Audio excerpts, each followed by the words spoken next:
Welcome to Keeping It Real, the largest podcast made by real estate agents and for real estate agents. My name is DJ Paris.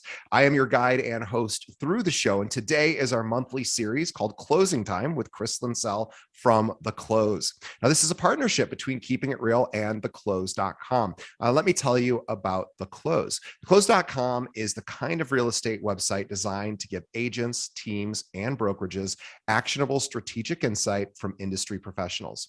They cover real estate marketing, lead generation, technology, and team building strategies from the perspective of working agents and brokers who want to take their business to the next level. Please visit theclose.com. That's TheClose.com and peruse their articles, subscribe to their newsletter so you get notified each time they publish one of their long form deep dive articles. Now, with us as always is Chris Linsell. He is a staff writer and real estate coach for TheClose.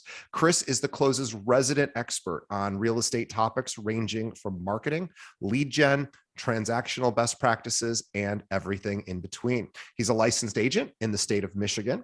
Chris has been part of hundreds of transactions from modest rural starter homes to massive waterside compounds. And when he isn't writing, you'll find Chris fly fishing or performing on the stage of his community theater's production. Now, Chris, welcome once again to Keeping It Real. We're excited to have you.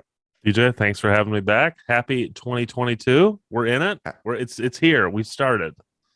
We are at happy 2022 to you as well. And we actually had to reschedule this. One of Chris's children had a nasty cold earlier this week. We're glad your daughter is feeling better, and we are glad to be able to bring you back on. I know, of course, children just throw a monkey wrench into the works. That's the truth. You know, it's funny. It's just a little cold. Everyone's happy and healthy, but somehow. My family, I have two daughters and my wife, the four of us have managed to avoid COVID thus far. And we feel like we're in this like elementary school dodgeball game, and like the front lines are really thinning out. So every little cold and cough and sneeze, we're like, oh no, is it coming for us? And we're managed to stay healthy, and we're still COVID free and feeling good. I know a lot of people are struggling with that right now, but you know, we're moving in the right direction. I think everyone's moving in the right direction right now. It feels like numbers are going where we want them to go, at least for the time being. Yeah, I always think about the teachers that, especially at the, well, I don't know if it matters what grade the children are in, but boy, I just, it's like these teachers, they don't get paid enough to be really on the front line of an invisible war. That's the truth. Oh boy. Well, I'm glad you guys are healthy. Yeah, I had the same thing. My girlfriend came down with COVID in December and really threw our holiday plans off. She's fine. But the fact that I didn't get it and we live in the same house, or I shouldn't say house, it's a small condo. The fact that I didn't get it, we have 2 bedrooms, thankfully, but is just dumb luck. And I don't know. It's all so confusing right now about how to be safe and what. I had a guy come into my office yesterday. He used to be a realtor with us. He kind of left the industry for a while and wanted to come back, and he just immediately reached out to shake my hand. And I had to think about it for a second, and I go, boy, that's kind of a bummer. I had to think about whether I could shake this guy's hand, and that's just where we're at. Maybe handshakes should just be done away with altogether. I don't know, but anyway, it's a strange world. But we are not here to talk COVID safety protocol, although it's on all of our minds all the time. But let's talk about what's going on in the real estate market. I know you have a couple of things that have caught your attention. Yeah. Well, Oh, I'm sorry, Chris, before we get to that, hold on. Oh, yeah, I'm sorry, sure. because I'm going to forget to mention this, and this is really important. Can we talk about an upcoming, TheClose.com has an upcoming sort of rebirth or new release coming up?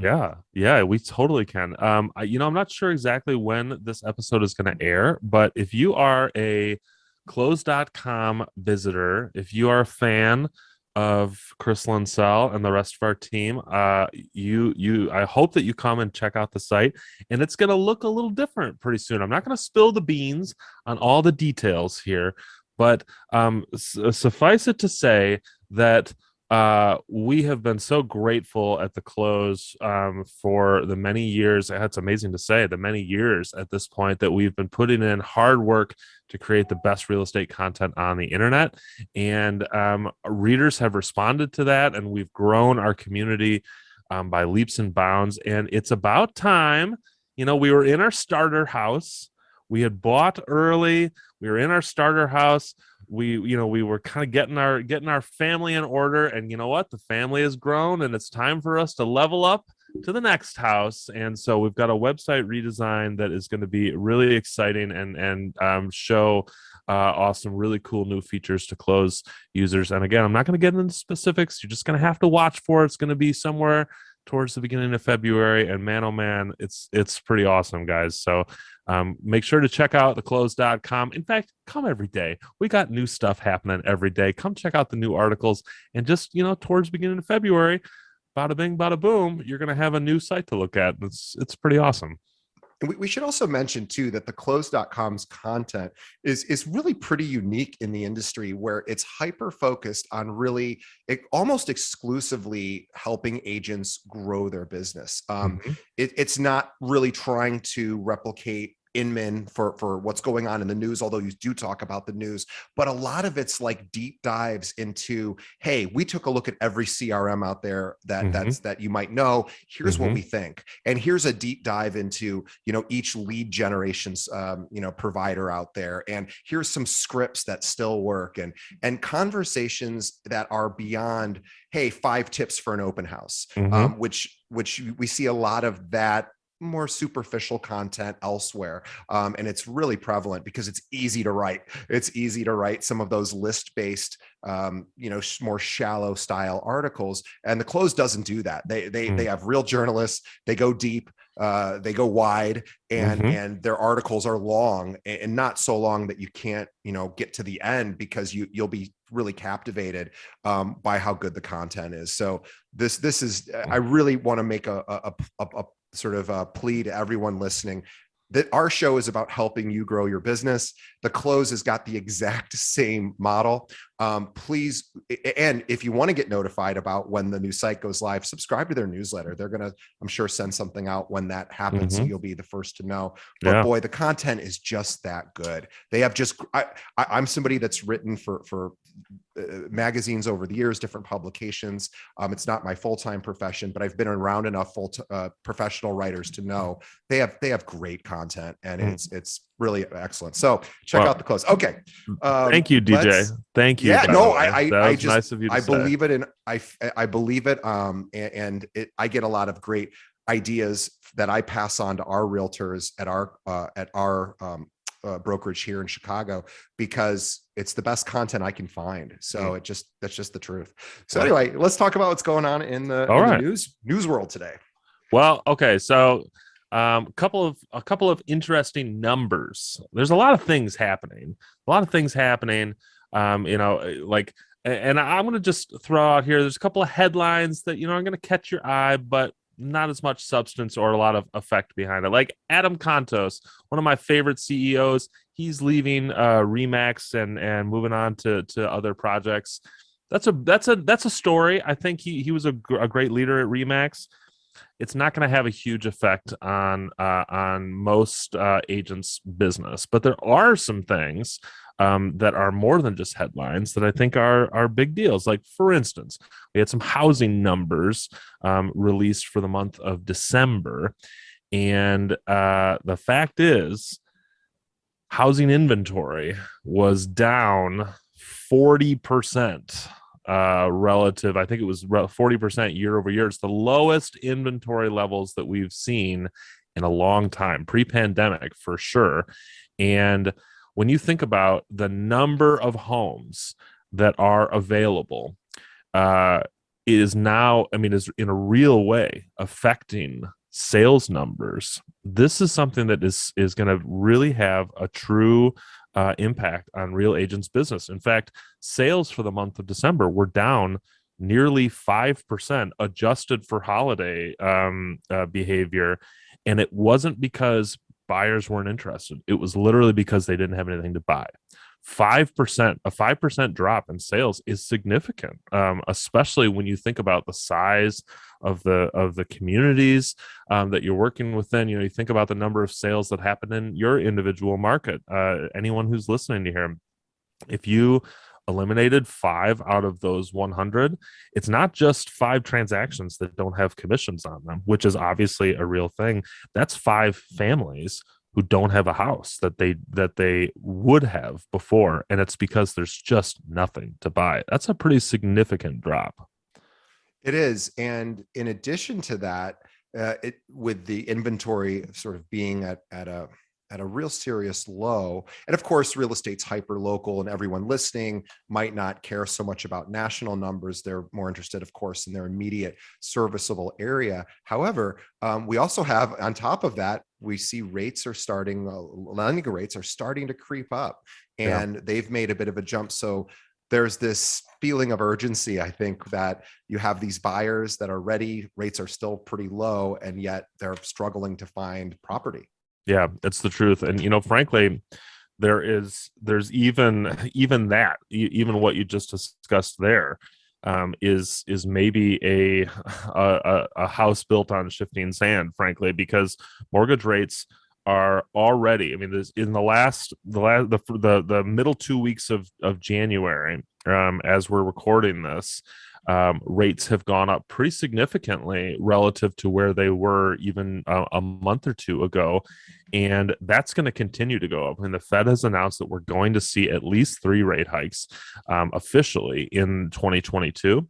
And we still have, kind of market response hikes that will happen as well. In fact, I read an article on CNBC this morning that posited that something like 5 million, 6 million American homeowners who were in a position to save money on a refinance but haven't gone through the process yet have basically lost that opportunity at this point. And so, what we have right now, I think what's important to point out, identify these rate, the rate moves and kind of volatility, the low inventory, and a third number, which I'll throw in here, which is that rents are higher than they have been in a long time. In fact, we're seeing rent increases nationwide, and not just in the major metro centers. We are beginning to see the I don't even want to call it the beginning of it. It is the kind of the second and third chapter in the book of a housing squeeze that isn't fun anymore. There is something about a really competitive seller's market that can be really fun to some degree, because you're like, wow, I can't believe things are selling for this high. Everyone's so excited, and there's so much intensity, and we're getting so many offers, and it's just a really kind of bing bam boom kind of time to be in the business. We are approaching the chapters in this book where it's less fun, because you're seeing real impact on people being unable to take the steps in their homeownership journeys that are necessary to leveling up their lives and the next chapters in their prosperity. That isn't fun anymore. And so as real estate agents, we have to be cognizant this isn't we may be approaching a sector in this market kind of curve where we've got people who are not smiling and laughing anymore. There are some real effects happening on the people that matter in our communities.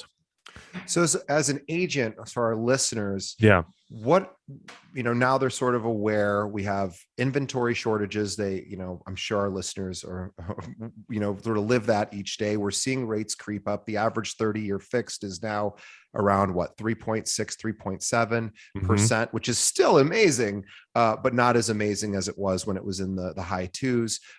So there's, you mentioned the Fed's, going to be possibly, hiking rates 2 to 3 times this year. And there's a bit of a race against the clock. So I guess if you have sellers, there's still that excitement of the urgency of putting it on the market and selling it. But then you have to deal with the buy side, with the person's family's next move, and feeling the struggle there. So how would an agent use this information to just adjust their business to sort of adapt to Mhm. this condition, to these Well, conditions? there's a couple of things I would say. The first thing is, if I am a listing agent, I would be talking to my clients, specifically the ones who have a home to sell, but have decided for one reason or another that it's not quite time yet, or they want to wait around and continue to see what happens. What we are seeing right now, especially with the way that rents are moving and interest rates are moving, it is likely, and of course I don't have a crystal ball here, but it is likely that buyers kind of ammunition and power is going to start to decrease over the next year or so. And what this means for sellers is the scenarios that we've been enjoying over, especially over the last year, where we've got basically buyers who are willing to do just about anything to get into homes. The number of things that they can do is going to start to decrease. And so there will be a time, a tipping point, where you won't get the top dollar that you could have gotten January 2022. Who knows exactly when that will be? But my suggestion to listing agents right now are, have the strike while the iron is hot conversation with your sellers, and talk about as many opportunities and options as you can. I mean, if it is purely a financial move, lay out the case for, here's why you should be considering this now relative to 3 or 6 or 9 months from now. If it's a we don't have a place to go kind of move, I am telling, I've told listing clients over the last 6 months, right now might not be the worst time in the world for you if you have a region that you want to be, or like a geographic place that you want to be. Consider the idea, if you have the wherewithal, of selling your home right now, banking your proceeds from this, renting for 2 years, or for a year and a half, and then shopping at the end of that period. Because you have a lot of power on the sell side, and the buy side, it is pretty challenging. I have a feeling it's going to be switching here pretty soon. So if you want to take advantage of your power right now, bank those proceeds, rent for a little bit, and then start shopping in a little bit, a year and a half, 2 years down the road. This is not the strategy that works for everybody, but these are things that listing agents can be talking about. On the buy side of things, I am telling buyers right now to start thinking about how you can make your offers competitive, using relative terms that are not just about price. How can we structure offers so that it isn't just the number that makes your offer stand out to sellers? So I'm talking about terms. Do you have the opportunity to do a certain amount of cash that you wouldn't be able to do before? I'm talking about possession. Can you offer your sellers extended possession after closing to make it the most convenient possible transaction in their world? I'm talking about covering closing costs. I'm talking about appraisal gaps. I'm talking about all of the different ways that you can, kind of apply an extra layer of garlic butter to the top of that offer so that it is the most appetizing thing that your seller will see all day. The time has come for us to kind of get our buyers out of the gladiator ring of price wars and start being a little bit more thoughtful with the other terms that we can offer, because frankly that's where the bidding wars are eventually going to be won, because buyers power in the market is going to start to slip here pretty soon. Yeah, as rates climb up. And we should also talk about just another sort of addition to or another variable to this sort of equation of challenge for buyers is inflation. Inflation is raised. It's what's driving our rates, but inflation went up 7%, I think. That was last year. And I think traditionally over time, historically, it's about 3% on average, Mm-hmm. somewhere in that neighborhood, 3 to 4%. So it's basically doubled in 1 year. Inflation, of course, is the cost, basically the cost of goods and services Mm-hmm. is really the best way to think of it. The average, employee gets what, like a 3% raise a year. So if you only, and again, everyone listening here is probably an independent contractor, realtor who doesn't Mm-hmm. deal with salary, but even if you got a 3% raise last year as a salaried employee, you really still lost quite a bit of money, because of inflation's outpacing even raises. So there's just a lot of sort of confusing factors. But I loved your idea back onto the listing sort of side, or I think Chris's idea, while it sounds like, yeah, most people wouldn't go for and I don't know that most people wouldn't go for it, but maybe it wouldn't be as achievable for a lot of homeowners to sell a property, rent for a few years, and then go back to the market to buy. That's regardless of whether someone does that. From a fiduciary perspective, it is a very valid option.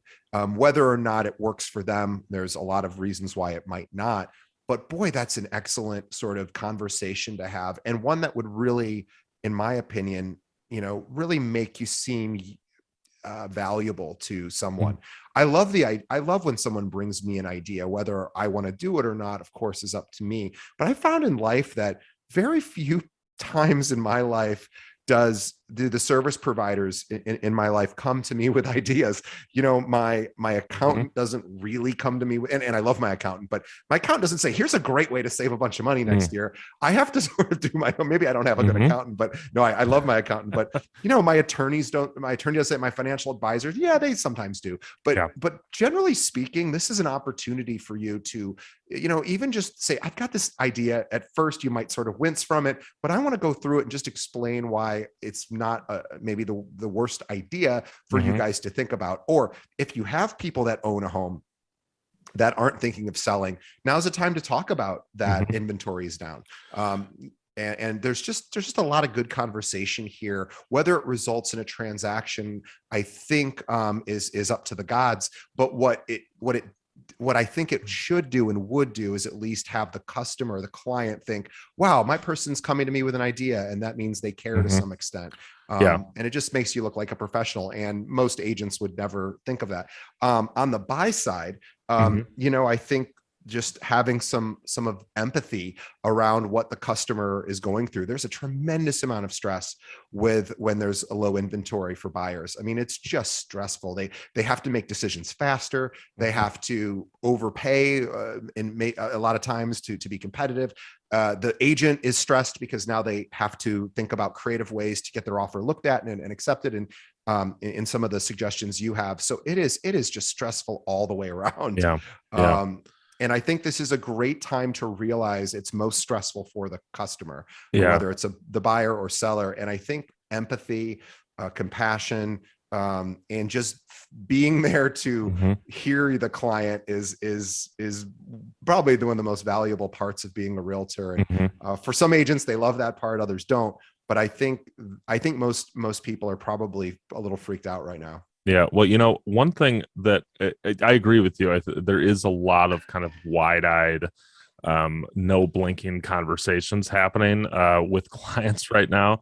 But one thing I think is a silver lining that a lot of consumers are maybe glossing over, and agents really should be bringing this up right now, is despite all of the craziness that's happening in the market, one thing that one significant level up that homeowners have right in this moment is most of them have a significant increase in equity if they have a mortgage on their property due to these incredible price spikes. And even though I mentioned earlier, there are a lot of people who missed an opportunity to refinance to save a lot of cost, that doesn't mean that these people have missed an opportunity to do something with this equity. In fact, There are people. In fact, I'm doing it myself right now. I was able to refinance, save a little money via a lower interest rate, but the real value that I'm doing here is I am literally pulling some equity out of the house to do some renovations and some projects. I am, obviously increasing my loan amount via this equity pull, but my payment is staying exactly the same. It is dollar for dollar the same amount that I pay every month, and now I have money to do projects with, and that's great because I've got a young family who breaks stuff all the time, and we need new carpet, and it is it's a necessary part of maintaining sanity in this house that now I live and work and spend 22 hours a day in, which is great. I love it. I'm not complaining. If my wife is listening, I love this. And but what it there what the other opportunities here, if you're not going to do projects, is if you can pull 50, 60, $70,000 of equity out of your house and not change your payment, you have an opportunity to then turn that money around and put it back to work for you in the form of a down payment on an investment property. Maybe partner with somebody on purchasing an Airbnb. I have two close friends slash clients who did this exact same thing in the last 90 days. They have taken cashed out equity, put a down payment together on an investment property. The investment property Airbnbs for far more than what they will pay for the mortgage for it, and their debt to income ratio, what they will use to, what their mortgage officer will use to evaluate their next loan when they're ready to move out of this house and move into the next house, personally, their debt to income ratio has improved because they are cash flow positive on something that people really want right now. We have equity is a powerful tool, and it isn't just for home renovation, though that's a powerful part of it too. We've got it right now. Homeowners across the United States have higher equity levels than they've ever had before right now. And so this is still a big opportunity for people who own a home. So agents, if you have clients who own homes, and frankly, if you don't have any clients that don't own homes, you're not doing this right. Like these are your people here. Reach out to them. I don't care if they bought their house 6 months ago. I mean, the equity jumps that are happening right now. Like I had to call the appraiser to double check that I was sent the right report when we got the appraisal back on our house, because I couldn't believe how much it had jumped even just in a year. So right now there is an opportunity. Agents, you can be the fiduciary for your clients by bringing them these opportunities and by creating for them chances that they can use the wealth that you put in their pocket via your counsel of the purchase of this property, use that wealth to grow it into what can be the start of generational wealth to pass on to spouses or to family members or to whoever is going to inherit that. That doesn't happen forever. The equity levels relative to loan levels, these fluctuate based on market values. The iron is still hot, so agents, snap to it. Right now is the time. Yeah, and just sort of thinking about Zillow so prominent in just American daily life, as being the number one most visited real consumer facing website.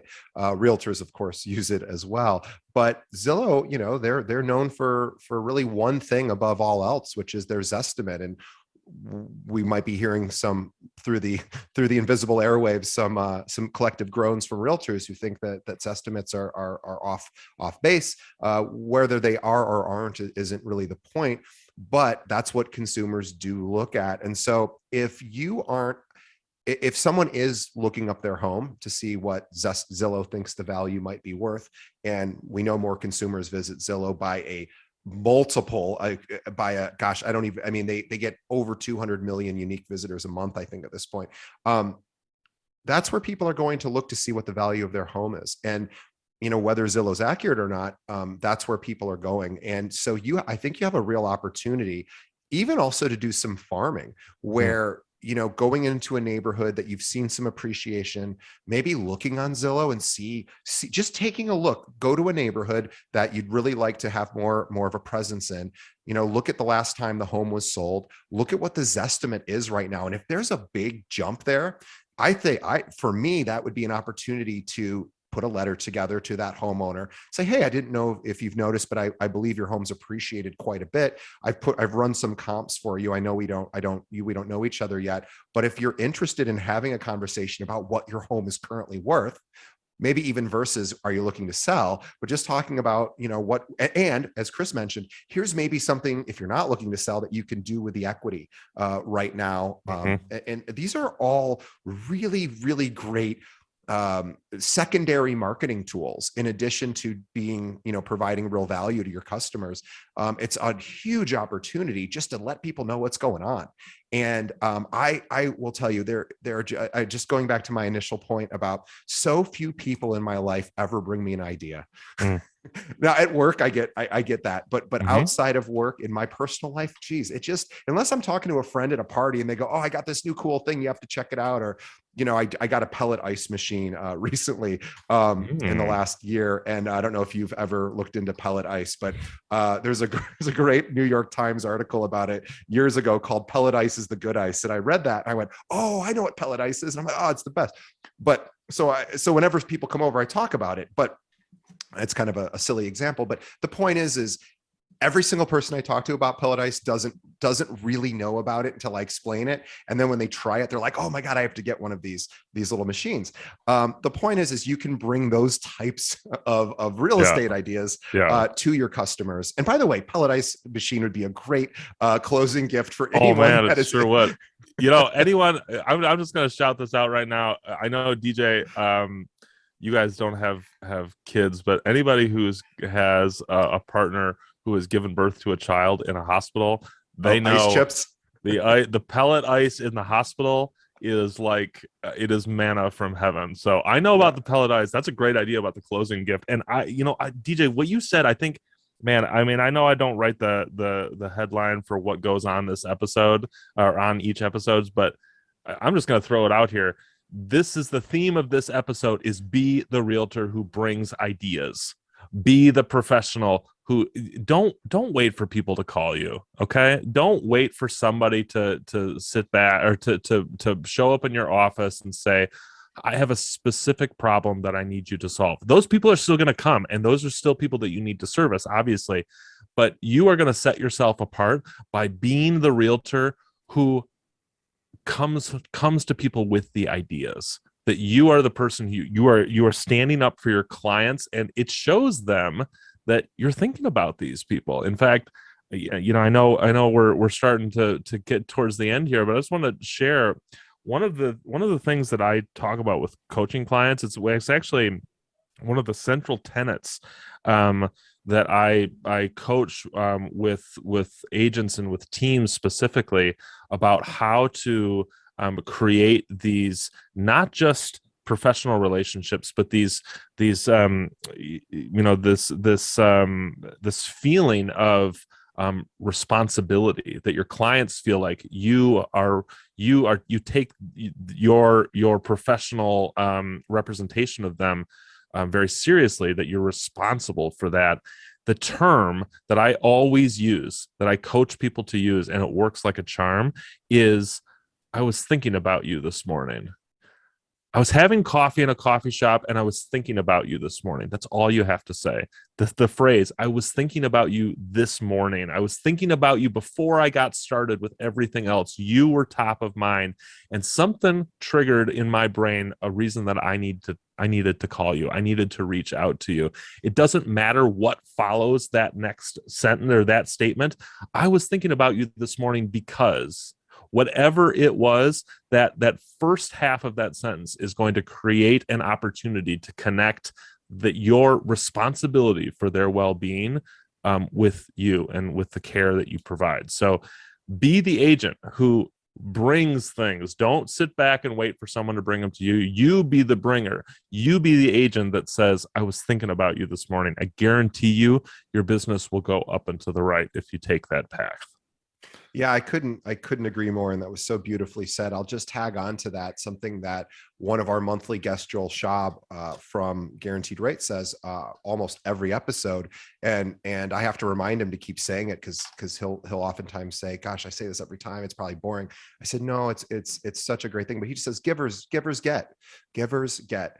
And it's not just about giving your time during a transaction. Of course you should, and you ought to, and you will, and all of that. But giving to the people that aren't yet selling, consistently reminding them why they should choose you. And by the best way to do that, there's ways to do that by sending them, a magnet with, the local sports team's schedule for the year. That's one thing you can do, I guess.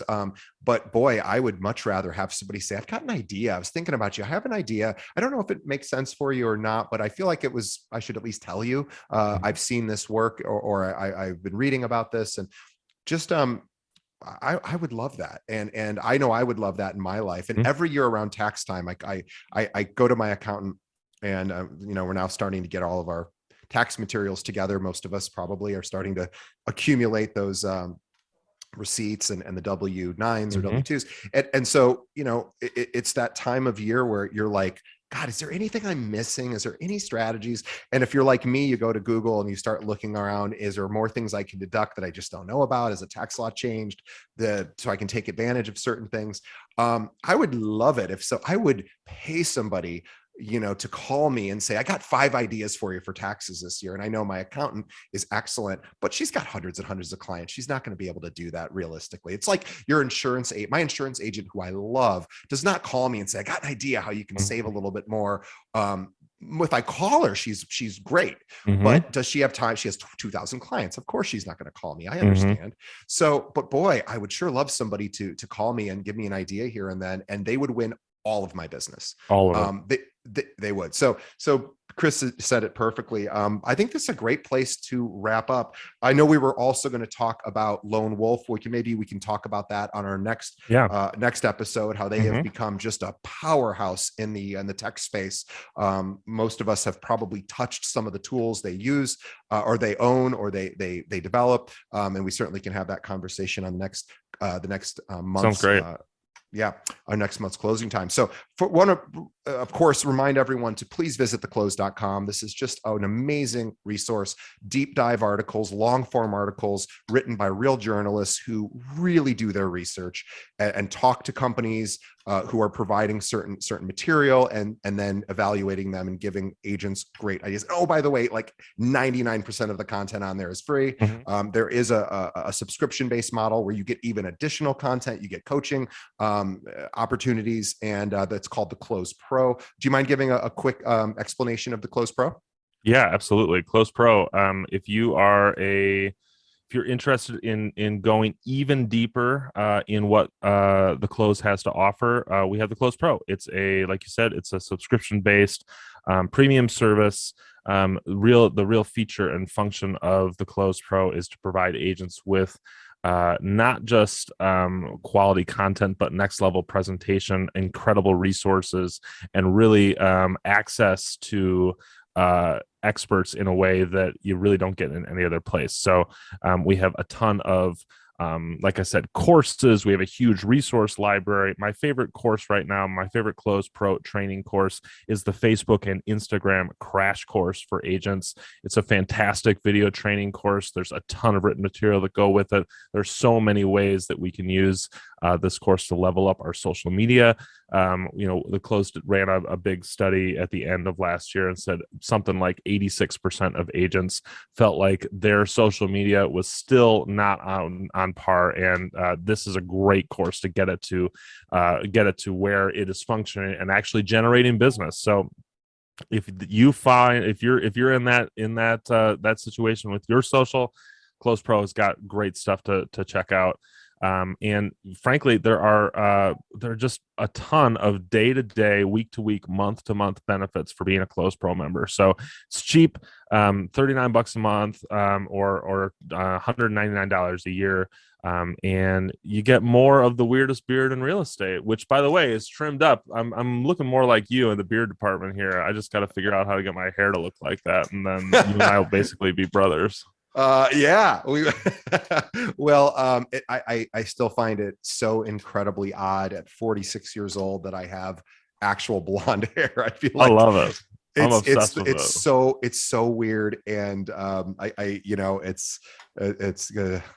it's a weird weird life for sure. But I like both our beards. Our beards look good. And Chris is just such a great guest on the show. So please, if nothing else, just to support Chris and The Close, go visit theclose.com. And by the way, to subscribe to The Close Pro, it's what, like a couple of dollars a day at most? It's less than that, I think. Easy. It's super cheap. I mean, we've cancel got anytime kind of thing. Yeah, it is really an opportunity for folks. If you're looking for video training, if you're looking for checklists and downloads and social media templates and boot camps and access to pro coaching on demand, I mean, it really is, it's a no-brainer. So we'd love to see you here at The Close.